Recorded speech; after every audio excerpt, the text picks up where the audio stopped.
ماما عارفه انت الصباع اللي بيحطوهولي هنا ده على الضغط هو كانوا بيسفوا بقى عليا ده عشان حاطه مانيكير بقى. فقعد يقول لي ايه، اشيلك صباع واحد واسيبلك الباقي عشان ما يبصش بقى، عشان انا خايفه على المانيكير بتاعك. بس شال حاجه؟ لا مش شالش. كله سليم اهو. بصي اهو. ما يقدرش يشيل ده، انا اشيل رقبته. يقدر يجي جنب ده. لا بيضحك معاكي يا هبه. لا كان هيشيله يا ماما. لا يا حبيبتي ما تخافيش. لا وبعدين انت هيشيل لي مانيكيري. ما شالوش والله. ما شالوش يا هبه، ده وفر كلام. على حاجه لحد ضايقك تحت.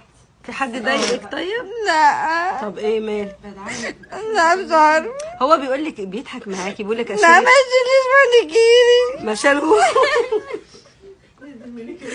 فكرة هي بتخرف محدش تابعها. ما شالوش والله يا هبه.